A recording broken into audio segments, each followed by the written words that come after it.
helmet. Good morning. So, eto, nabasa natin yung post na yan. Ayan. Pero, i-research pa natin kung talagang legit yan. Pero kung legit man yan, saludo na talaga tayo kay Lian Guerrero o kay Pinuno, kay Senator Lito Lapid.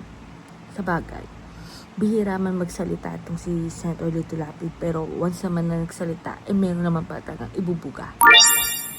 At ang nakakatawa lang din dyan, mga kabata helmet, at least yung desisyon ni Senator Lito Lapid na pumanig sa minority at hindi siya alis sa minority, yun ay isang malaking bagay na rin na nagkatrabaho talaga siya ng tama.